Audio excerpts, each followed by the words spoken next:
आज के इस वीडियो में आप सभी का स्वागत है। जैसा कि आप लोग देख रहे हैं कि आपको आज गोल्ड के बारे में बताया जाएगा।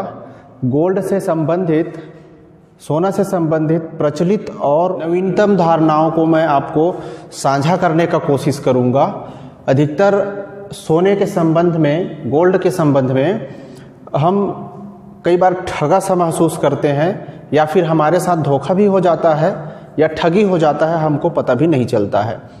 तो उन्हीं सब चीज़ों के लिए इस वीडियो को बनाने का उद्देश्य है, सिर्फ और सिर्फ इस वीडियो का उद्देश्य है आप सभी को जो जानकारी है गोल्ड से संबंधित उसको देने का मैं प्रयास करूंगा। इसका उद्देश्य सिर्फ और सिर्फ नॉलेज देना है और किसी अन्य प्रकार से या किसी अन्य से इसका संबंध नहीं है। सिर्फ जानकारी के लिए इस वीडियो को बनाया जा रहा है। तो इस वीडियो को, या जो हमारे चैनल पर नए हैं वो इस चैनल को सब्सक्राइब जल्दी से कर लीजिए और ऑल का प्रेस करिएगा ताकि हमारे नए नए वीडियो का नोटिफिकेशन आपको मिलता रहे और आप लोग इसी तरह के नॉलेज से आप लोग परिपूर्ण होते रहें। अब जानते हैं सोना कितना सोना है, ठीक है। जब आप किसी ज्वेलर्स शॉप पर जाते हैं तो क्या होता है कि वो जो दुकानदार है वो क्या करता है, आपको कई प्रकार के गोल्ड ज्वेलरी जो है आपको दिखाता है, ठीक है। तो यहाँ पर प्रश्न ये उठता है कि सोना कितना सोना है उसमें। तो यहाँ पर हम बात कर रहे हैं भारत में सोने का जो 4 प्रकार का कैरेट है वो अलाउ है, ठीक है। 4 प्रकार का कैरेट यहाँ पर अलाउ है, जिसमें से सबसे पहले है 24 कैरेट, ठीक है। 24 कैरेट का जो सोना है वो इसमें 100% प्योर गोल्ड होता है, ठीक है। और आप एक बात यहाँ पर जान लीजिए कि इस 24 कैरेट का जो गोल्ड है उसका किसी प्रकार का आभूषण नहीं बनता है, किसी प्रकार का ऑर्नामेंट नहीं बनता है। अगर आपको दुकानदार बोले कि ये भैया जो आभूषण हम दिखा रहे हैं वो शुद्ध सोने का है, तो मेरा सलाह ये है कि उसका बात बिल्कुल भी ना मानिए, क्योंकि शुद्ध सोना का आभूषण वो तो बना ही नहीं सकेगा। वो सिर्फ और सिर्फ क्या कर सकता है, बिस्किट बनाकर उसको रख सकता है। तो 24 कैरेट गोल्ड का जो आभूषण है वो नहीं बनते हैं, ठीक है। यहाँ पर क्यों नहीं बनते हैं, क्योंकि यहाँ पर वो बहुत बिल्कुल लचीला होता है। उसके आभूषण अगर बनाकर पहना जाए तो वो बिल्कुल मुड़ने का होने का भी संभावना रहता है या फिर मुड़ने का संभावना रहता है। इसीलिए यहाँ पर इसके आभूषण नहीं बनाए जा सकते। उसके बाद दूसरा आते हैं हम 22 कैरेट, ठीक है। ये 22 कैरेट जब भी आप आभूषण लेते हैं तो यहाँ पर उस आभूषण में लिखा हुआ रहता है 22 के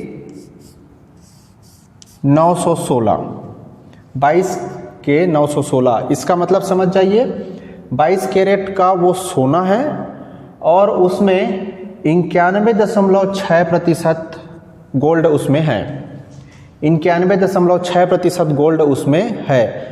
बाकी का, अब रहा सवाल, बाकी का जो 8.4% सोना वो कहाँ गया। इसीलिए मैंने तो टॉपिक का नाम रखा है सोना कितना सोना है। यहाँ पर अन्य धातु का होता है। अब वो जो अन्य धातु है वो हो सकता है तांबा हो सकता है, ठीक है, प्लेटिनम हो सकता है, ठीक है, और पैलेडियम हो सकता है,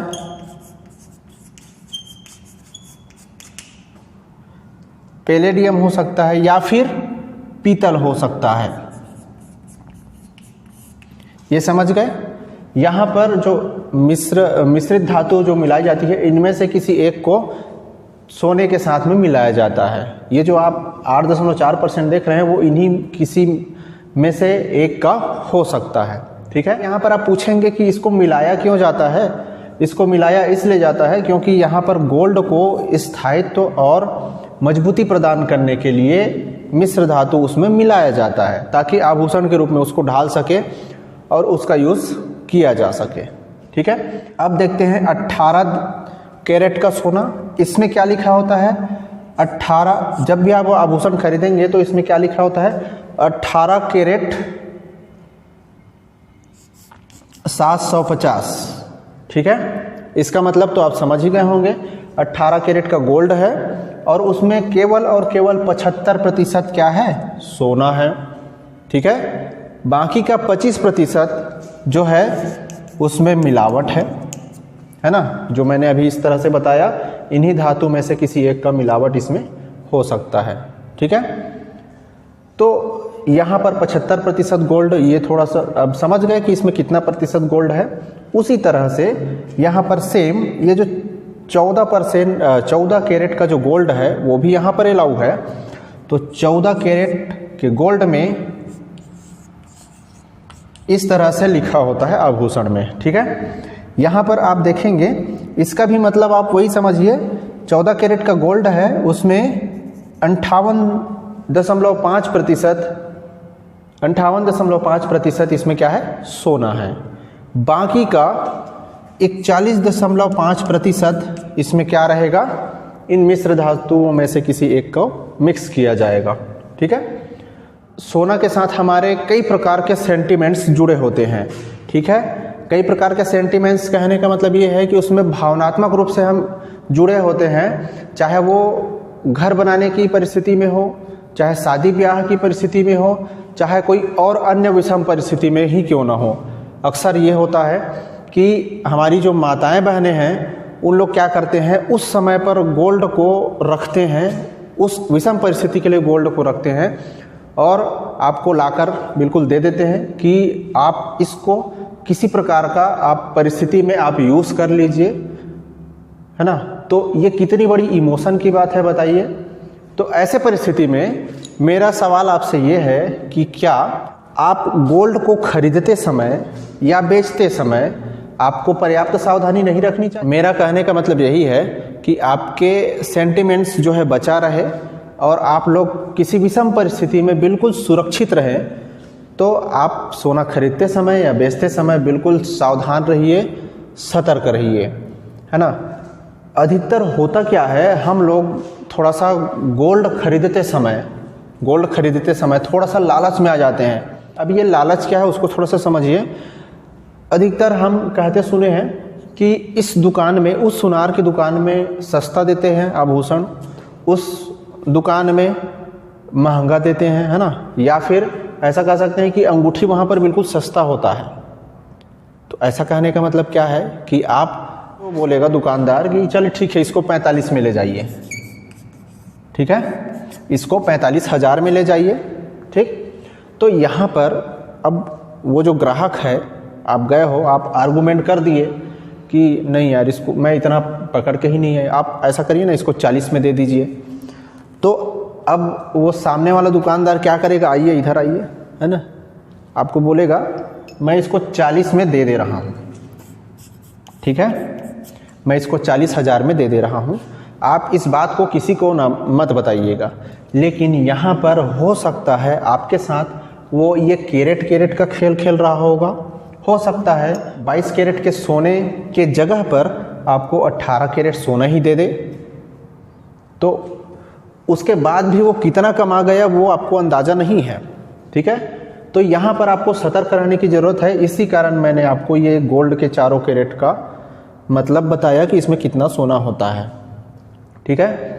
तो यहाँ पर हम उसी लालच को ना रखें। आप किसी दुकान पर जाएंगे तो बिल्कुल सतर्क होकर और सावधानी से खरीदिए और सही दाम पर सही सोना खरीदिए। जो दुकानदार है इसके बाद भी और अन्य आर्गूमेंट करने लगेगा, जैसे ये दुकान 100 साल पुराना है ना, या फिर ये भी बोल सकता है वो कि आपके दादा परदादा इस दुकान में सोना खरीदने आते थे, ये कितना विश्वसनीय दुकान है। ये सब आर्गूमेंट अगर वो देगा, यानी कि सब चिकनी चुकड़ी बातें कह सकते हो आप, तो ये जितना भी आर्गूमेंट वो देगा तो इसमें आपको नहीं आना है। आपको क्या करना है, सतर्क रहना है।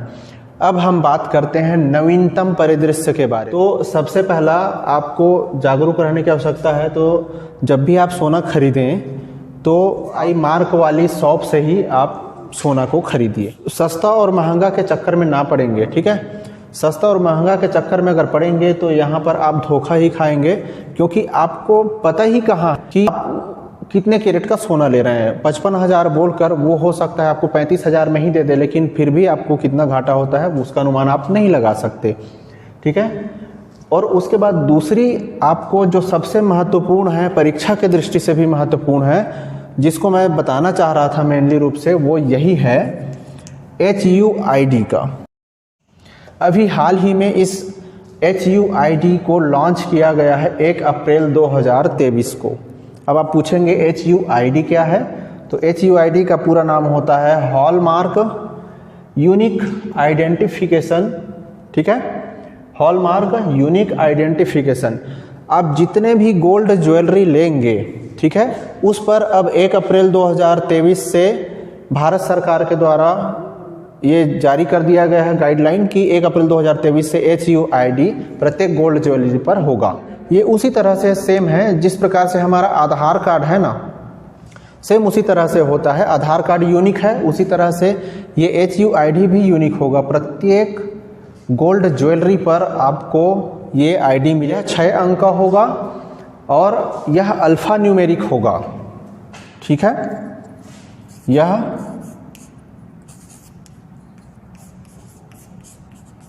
अल्फ़ा न्यूमेरिक कोड होगा। अल्फ़ा न्यूमेरिक कोड कहने का मतलब यह है कि उसमें नंबर भी रहेगा और अक्षर भी रहेगा, ठीक है। जैसे एग्जाम्पल के लिए अगर बता दूं 24B6K9 इस तरह से हो सकता है, तो ये कहलाता है अल्फ़ा न्यूमेरिक। इसमें लेटर भी है यानी कि अक्षर भी है और संख्या भी है।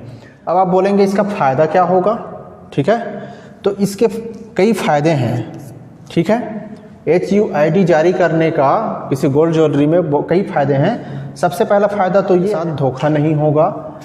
दूसरा चीज़ ये है कि आप जब भी उस गोल्ड ज्वेलरी को बेचने जाएंगे या फिर बैंक में जाएंगे लोन लेने के लिए, तो वो प्रॉपरली उस HUID मार्क को देखकर जितना उस मूल्य का सोना है उतने ही लोन आपको बिल्कुल प्रॉपरली दे देगा, बिना हिचक के, बिना आर्गूमेंट किए वो आपको लोन दे। विश्वसनीयता बढ़ेगी, ठीक है, यानी कि HUID मार्क आएगा, है ना, तो ये क्या हो जाएगा, इसका विश्वसनीयता जो है बिल्कुल ऑलरेडी बढ़ेगा। वो गोल्ड जो है आपके पास कितने कैरेट का है उसको पहचान कैसे करें, तो आप इसके लिए क्या करेंगे, आप किसी भी ज्वेलरी शॉप पर जाएंगे जो मानित है, ठीक है, मानित दुकान है, वहाँ पर जाएंगे और वहाँ पर सिर्फ 200 रुपये का फीस लगता है, ठीक है, सिर्फ 200 रुपये का फीस लगता है मात्र।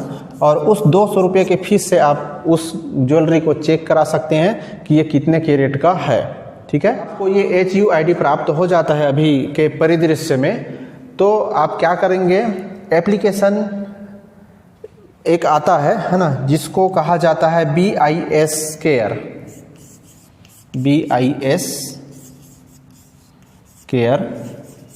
ऐप, ठीक है। ये BIS केयर ऐप आता है, इसमें आप इस HUID का जो 6 अंक है उसको डालकर देख सकते हैं कि ये ज्वेलरी वास्तव में जारी किया गया है कि नहीं किया गया है, ठीक है। तो ये इस तरह से आप लोगों को जानकारी कैसा लगा, बिल्कुल आप इस चैनल को अधिक से अधिक सब्सक्राइब करेंगे, शेयर करेंगे। जानकारी कैसा लगा आप लोग कमेंट बॉक्स में कमेंट करके बिल्कुल हमें बताएंगे। धन्यवाद दोस्तों आज के इस वीडियो को देखने के लिए।